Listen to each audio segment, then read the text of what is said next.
Happy Halloween, everybody. Welcome back to Whiskey with the Werewolf Hunter and the Werewolf Bar. I'm your host, Brian Easton, author of the autobiography of a Werewolf Hunter series.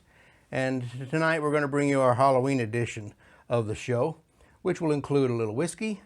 Doc Broussard is with us. And you're going to hear a spooky story or two and a special You Heard It Here First announcement that just might be of interest to some of you writers and aspiring authors out there. But that's all new business. First, the creature of the night. Now, believe me when I tell you that I did the due diligence this Halloween season to find a perfect bottle to share with you. And I scoured the aisles of the local liquor store looking for something that would be just, quite right for Halloween. And with all the micro distilleries and the different brands there are out there, I felt sure I'd find something new to complement the Werewolf Bar. But as it turns out, I already had the perfect creature right here. And so let me reintroduce to you the Sexton. We had this before. It's an Irish single malt, copper still spirit.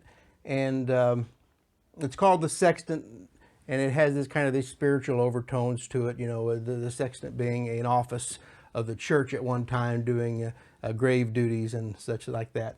But it's got this really cool black hexagon bottle, and it has the skull with a top hat on top of the stopper.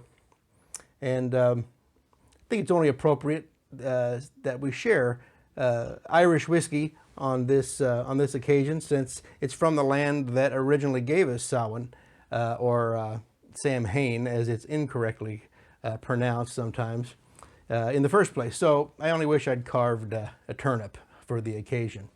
Anyway, as the Irish creature goes, you don't get much closer than copper pot stilled single malt. So I've added a little bit of water to my glass to kind of bring out the more subtle notes in the spirit. And I don't want to add ice, because I am a bit of a traditionalist, and when it comes to single malt whiskeys, I don't like to add ice, but I do like to have it a little chilled, so I'm going to be using a few whiskey stones that have been in my freezer for a few days.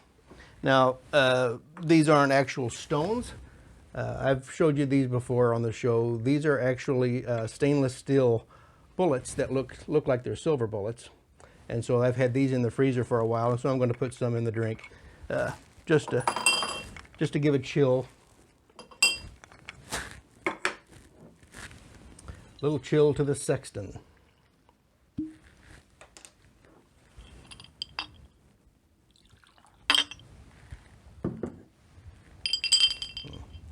Inohuna Hanaguiv. The thing I like about this whiskey is how it mixes with the flavor of the Spanish sherry cask in which it was aged. Very smooth with a nice long finish. So enough of that. Now, before we get on to Dr. Broussard, I wanted to let everyone listening to know that I'm going to be making an appearance scheduled for Halloween that I'm going to be recording here in a couple of weeks on the US-UK Podcast Network. The show is called What's the Difference, which is kind of a popular culture show that showcases the differences between the United States and the United Kingdom. One of the hosts is from the United States and the other is from the UK. And so it should be a good time. And since I have readers on both sides of the pond, I'm looking forward to doing the show. And here's the web address for your reference. And of course, if you like my Facebook page or stay tuned to Whiskey with the Werewolf Hunter, we'll keep you up to date on the times and places, the which and the why. So, since last year, Dr. T. Broussard has become a familiar face on the show.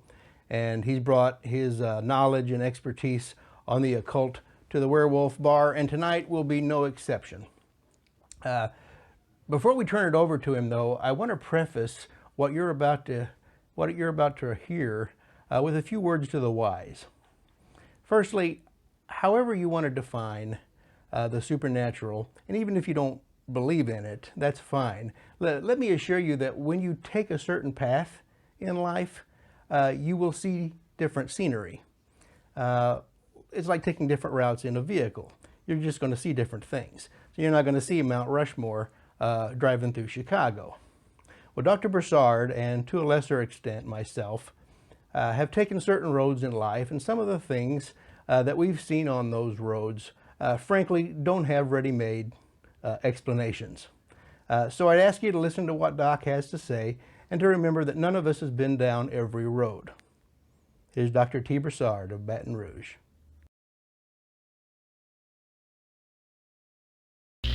This is Dr. T. Broussard speaking to you as part of Whiskey with the Werewolf Hunter, and I'm speaking to you from an unusual location. In fact, this is the very first video ever filmed in this location.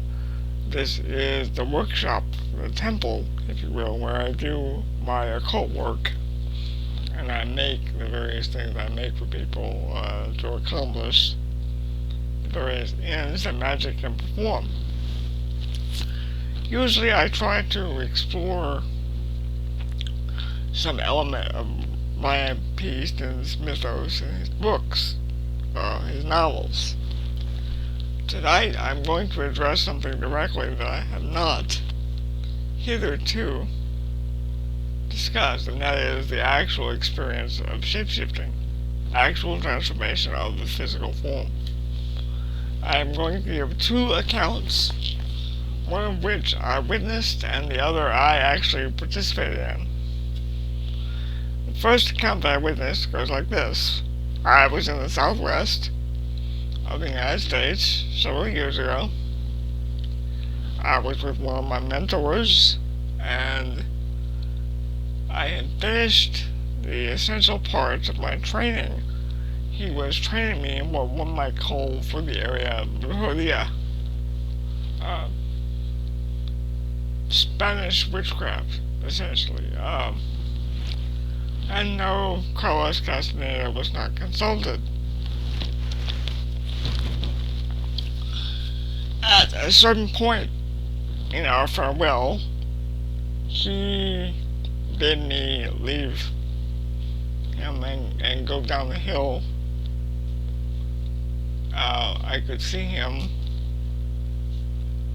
looking down at me from where I was, and he proceeded to perform some ritual gestures that I was familiar with, and then there was a flash of visual disturbance. I don't want to call it light. It wasn't light. It was a visual distortion.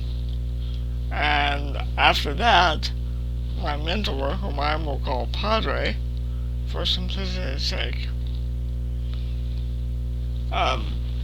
was seemingly transformed into a bird. There was a further blur of movement, and then, after watching this bird figure descend for about 2 or 3 minutes, my mentor stood before me. Now, I would state in a court of law that this transformation occurred, and one could say that maybe my mentor deceived me in some way. Maybe he manipulated my perception in some way, created some kind of flash, and then released a bird. It does not account for the speed of movement from where he was, several feet up, to the earth. I would have heard him fall. I would have heard him go down the hill the back way. And I can categorically state I saw the man transformed into a bird-like figure. I say bird-like figure because the type of bird was not clear. It was a movement, a shape, and he was there. It was one spot, and then it was somewhere else. Others might call this teleportation rather than transformation, but the morphic figure of the bird was very specific and very distinct, even though the type of bird was not distinct.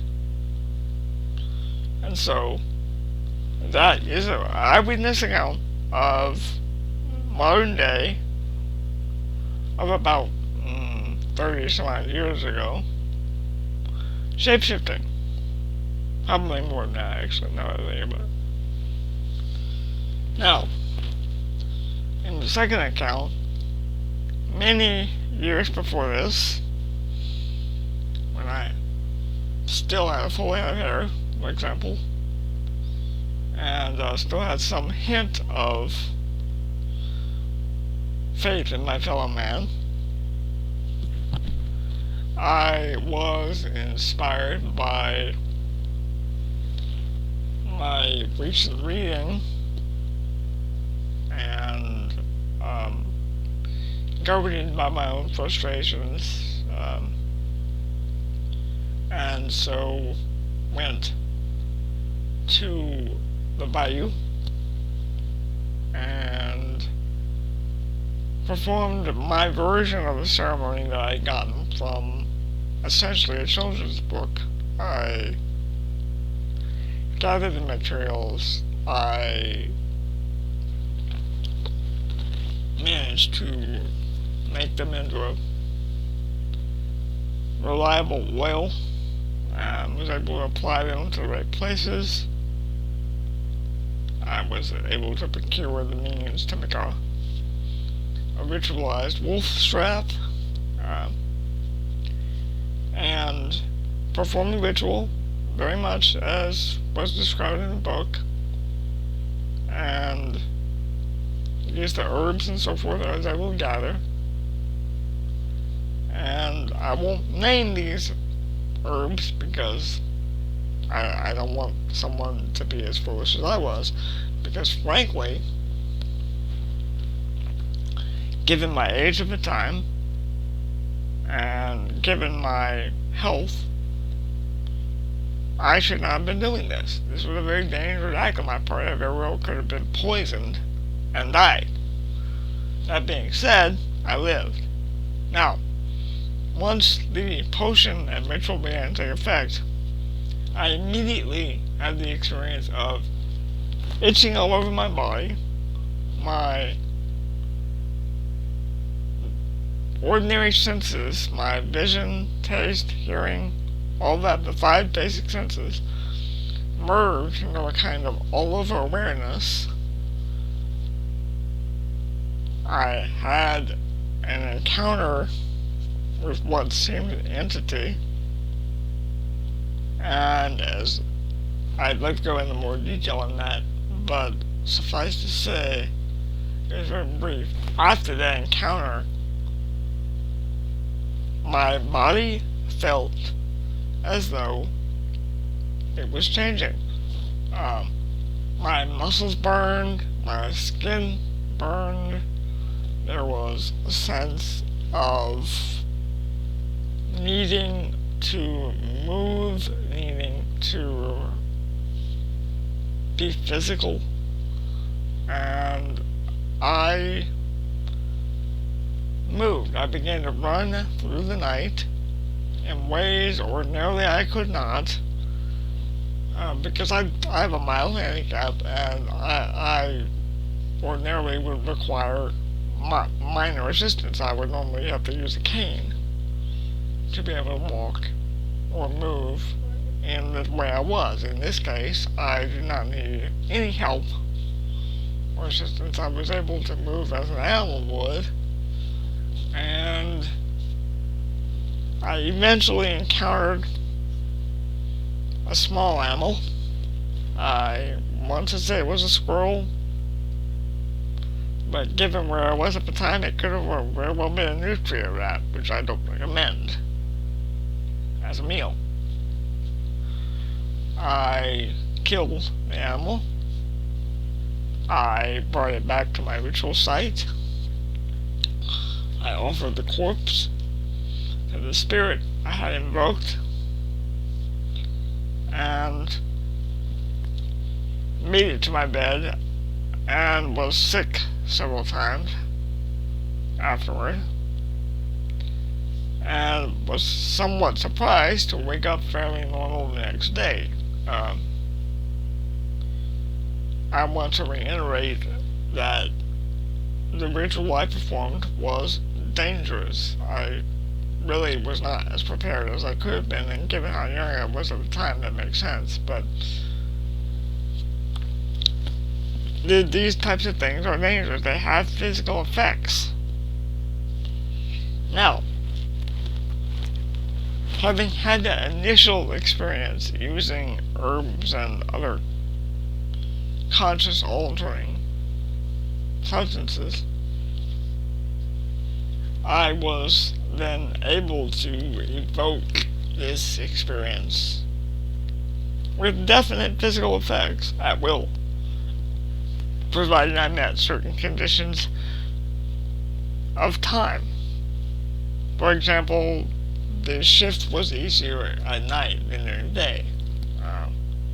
Being out in nature, I could evoke it more easily than I could, say, in the middle of a shopping mall. But even then, I could, if I chose, heighten my senses. I could recall the experience of that kind of unification of the senses, that total body awareness that humans, because of the myth of civilization, have lost.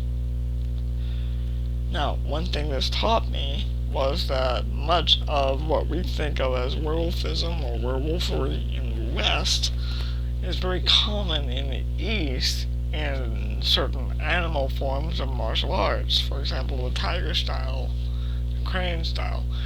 Part of these styles of martial arts is to become, in essence, the animal. You move like the animal.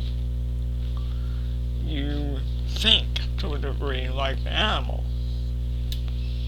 Now, my own participation in that shapeshifting gives me, I think, a clear indication that what I experienced as a witness was genuine. It fit with what he was teaching me at the time, and it is verified, similar to other experiences other witnesses have had. The experience I had as a participant in my own shapeshifting act convinced me that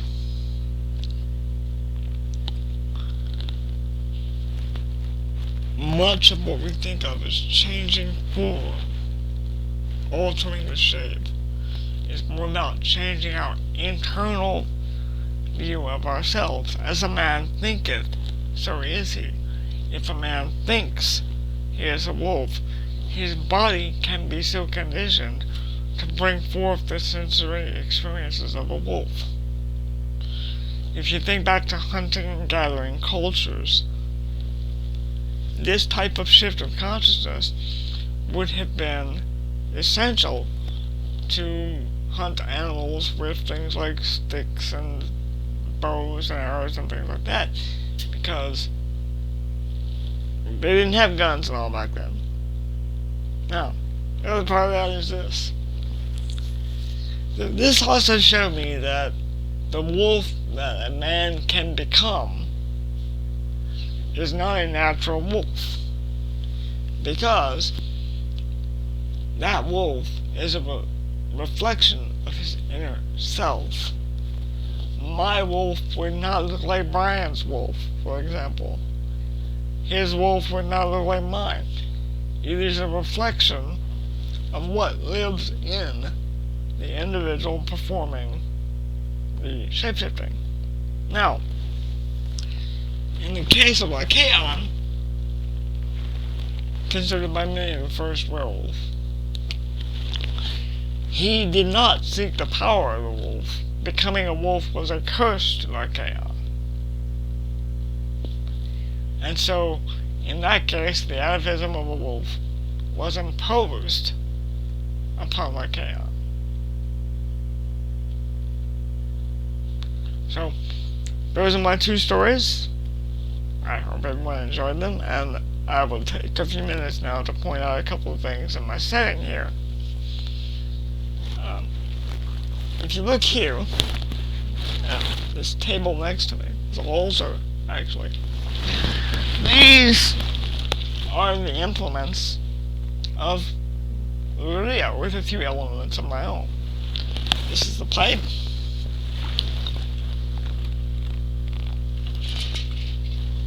Over here is staff. I read this is from Peru.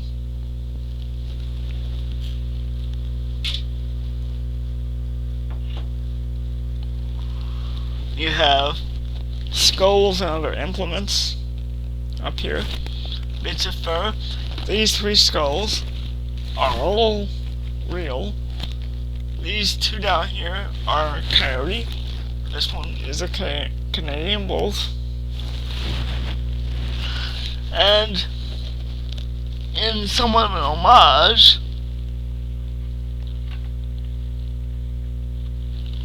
to Sylvester Logan, I include among my tools this. This is a fairly standard knife, but it has been used in ritual, and to me is very evocative of the kind of knife Sylvester Logan made from the spearhead given to him by his mentor, Michael Winter Fox.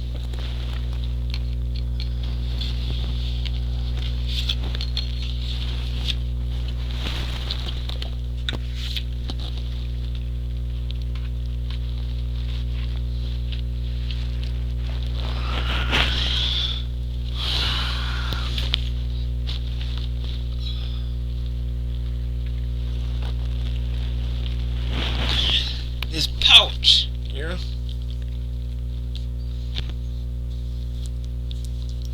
is a genuine soul bag or medicine bag, and it contains elements that reflect to me my bestial nature. It stems from a time in my life when I was a rather devoted student of Druidia and shamanic sorcery in general. This training took place mainly in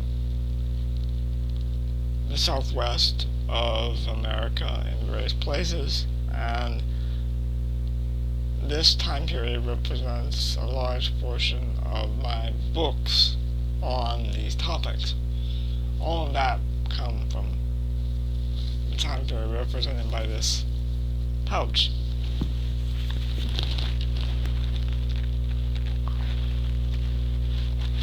We also have here traditional, what some people would call a peace pipe. It's better understood as a sacred pipe. Now, I want to be clear, this does not make me a shaman. I was not trained to be a shaman. I learned various strains of South American and other kinds of sorcery in the southwestern United States. I want to make that clear, because I don't want to step on anyone's toes. I don't want to claim anything I'm not.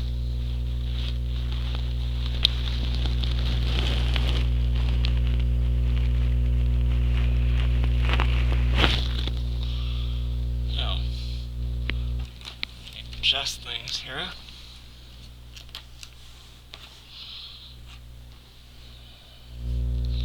Over here, you have a different altar devoted to more Western magic, European magic.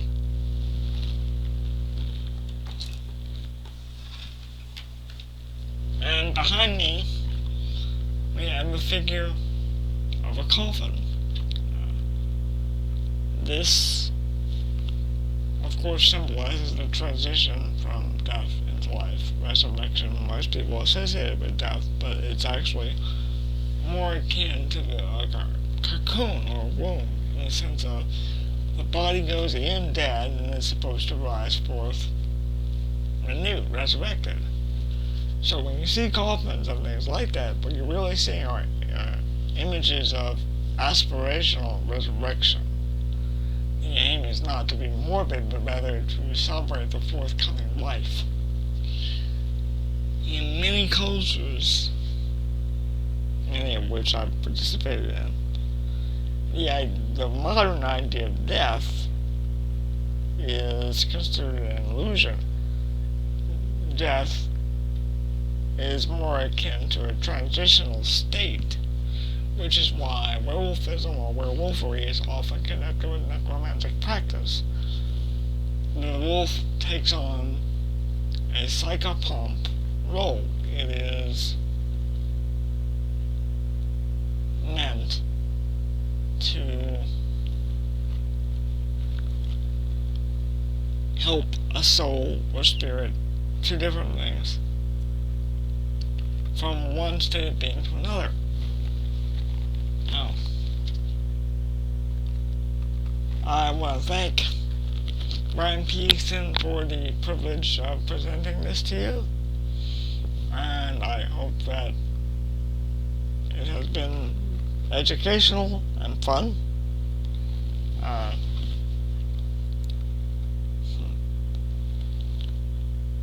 I hope soon to be doing this again, and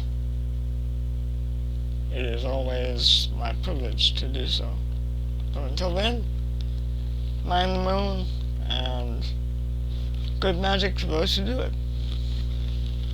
Thank you for sharing that with us, Doc. We appreciate your insight into the occult, as always. And if this is the first time that you've seen Dr. Broussard and you want to know more about him, I highly recommend browsing through his several appearances on the show over the last year. Well, now it's my turn to tell a story. But unlike my book series, what I'm about to tell you is not a piece of fiction. This really happened. I call it one of my no-shit stories. And let me grab a quick nip of the Sexton and we'll be on our way.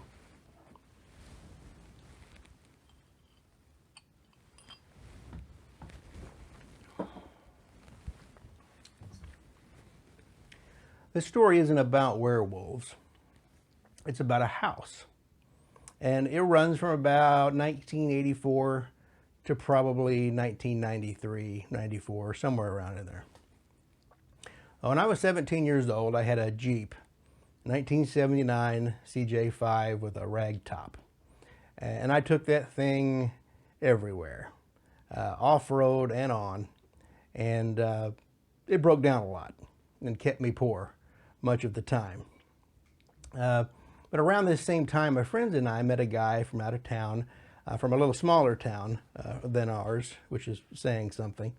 He was friendly and full of bull, just as much as you'd want a guy to be. But he'd also been around more than we had. He was older than us. He was in his mid-20s when we were, like I said, 17 and so. And we'd all heard him talk about this coven, that he called it, that operated in the woods outside the little town where he lived. It was kind of a commune of cultists. But back then, the people who knew about them called them devil worshippers or witches. What seemed most certain about this group was that they had a name, but I'm not going to mention it here. But like I said, what seemed most certain about them is that they trafficked in drugs. And it was generally accepted that they grew their own pot. Now, this was the 1980s, you'll have to keep in mind. The county sheriff's department was supposedly in cahoots with them, and mostly out of fear because they had allegedly threatened to burn down that little town if any move was made against them. So our friend, as I told you, told us about how he had seen them gathered in a dry creek bed one evening, burning effigies of Jesus and the Virgin Mary made out of hay or straw or what have you. And how someone he knew had run out of gas and had gone up to the house where they all lived and to use a phone, and somebody answered the door and said something to the effect of, well, thanks Satan, I was home. Apocryphal stories like that. So one night, with our new friend as our guide, a bunch of us, we took the Jeep down the back roads, and these back roads narrowed into gravel roads, that narrowed into dirt roads, that narrowed into ruts some of the time. It wasn't an easy or a short trip, but when we got to the house where these people lived, it was like none of us really expected to see it. You know, it was dark. The headlights, you know, of course, were on, and that was our only light. There's no light posts out that far in the sticks, and the big house was set back on the dirt driveway, back kind of among some trees. It was hard to see, especially at night, from that drive. You couldn't get a good look at it unless you pretty much drove right up on it with the headlights on. So that's what we did, and just enough to know that it was an old farmhouse, two-story farmhouse, paint peeling, sagging front porch, the whole thing. And there were a few lights on in the windows, but we didn't see any vehicles. Some of my passengers had kind of started to freak out a little bit because they saw a sign that was kind of posted over the driveway, which I hadn't seen, and it was attached to poles on either side of the drive with the sign going straight across the road there. And I'm not going to tell you what the phrase was that was on the sign, because I don't want to identify anybody in this story. But it was not the usual kind of thing that you expected to see out in the middle of nowhere, and definitely not in front of an old farmhouse. So right away we knew there was something to our friends' stories, and that there was something not quite normal going on here. So it added a touch of authenticity to the stories we'd heard. But my first thought when I saw the sign was that these drug dealers were using some kind of a satanic mystique or witchcraft mystique to scare off people, Scooby-Doo style, to keep them out of their weed that they had planted around, which I assume they had planted around. I didn't actually see a crop of that, but that was my thought, that they were using this kind of a ploy. And since none of us really wanted to have a run-in with a drug dealer, Satan worshiper or not, we kind of backed it up and took off.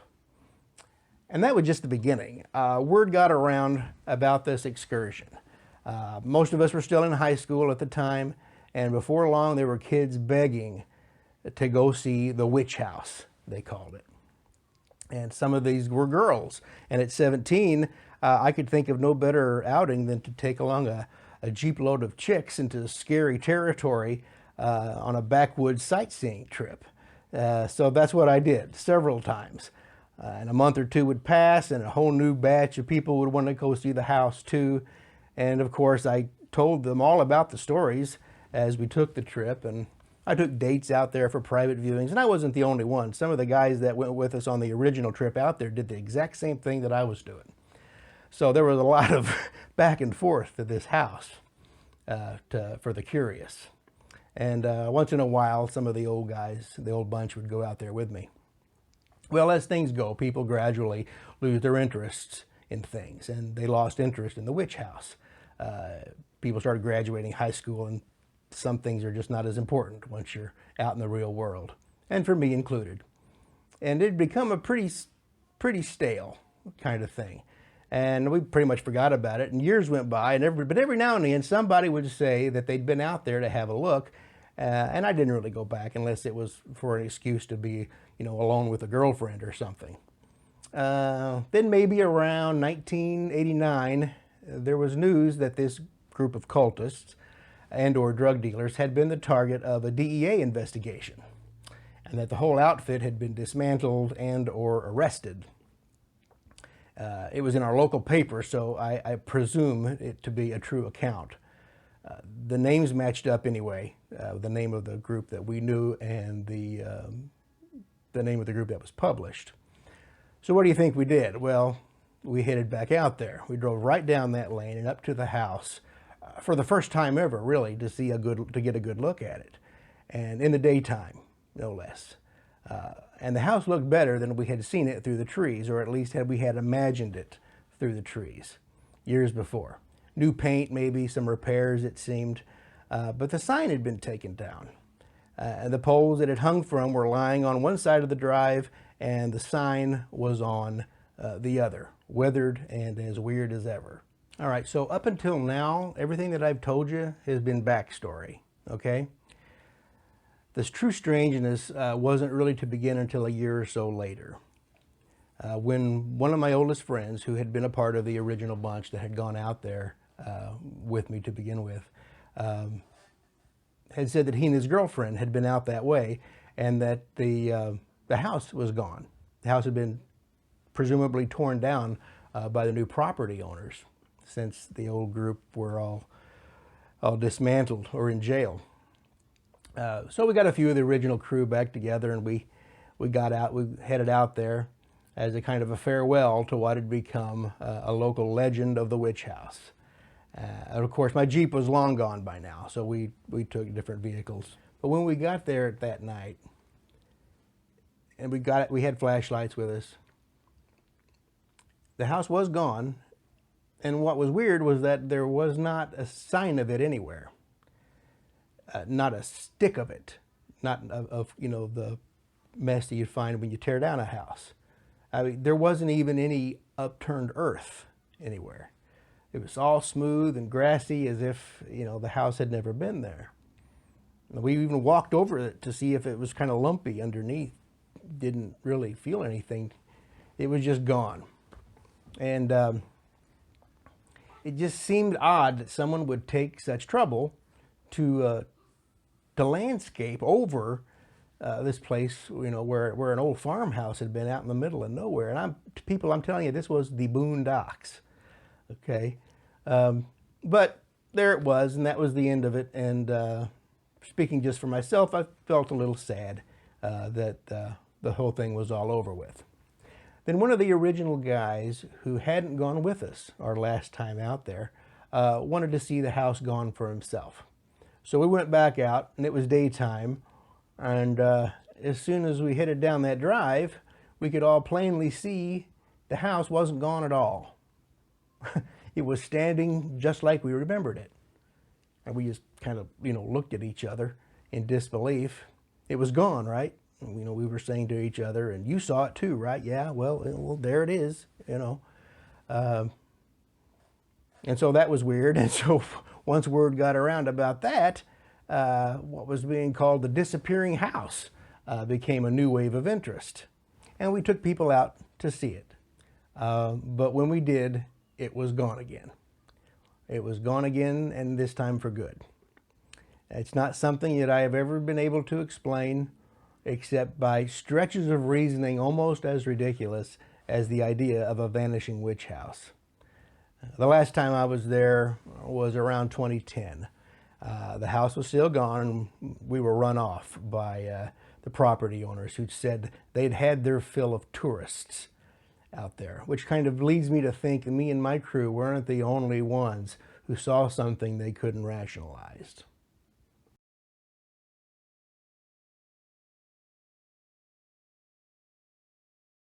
That's a picture of the sign, even though the letters are all blurred out. And that's me in the middle. I mentioned having a special announcement for you at the beginning of the show, and the time has come. The project that I'm announcing is called The Legends of the Werewolf Hunter. And this is an invitation-only anthology based on the world of my autobiography of a Werewolf Hunter series. Here's a quick cover art peek.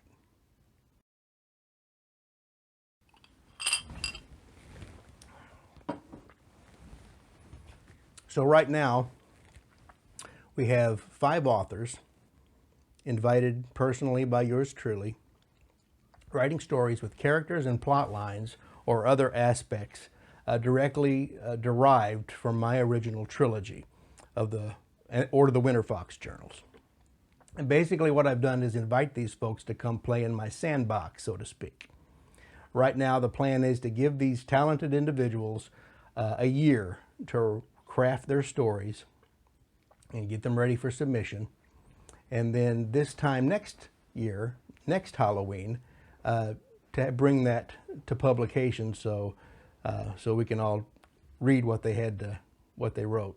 The publisher and I have decided that the project that we want to bring some people in on this, that we want some fresh blood, so to speak. So we're going to open up a call for submissions, looking for writers that have knowledge of the material, who are want a chance to contribute something to the world of the autobiography of a werewolf hunter. And of the submissions that we receive by spring 2021, we're going to select 3 of them to be included in the Legends of the Werewolf Hunter Anthology. So if you or someone you know is interested, you can email me, brian@werewolfhunter.com, and I'll give you submission details and some story guidelines that you can work with. And we'll be talking about this a lot more in the days to come. I think that I'm going to leave it there for tonight. You can find us on the web at www.werewolfhunter.com, and I'm on Facebook. Thank you for being with us for this Halloween episode, and I wish you the best this season. So until next time, happy hunting, mind the moon, and happy Halloween.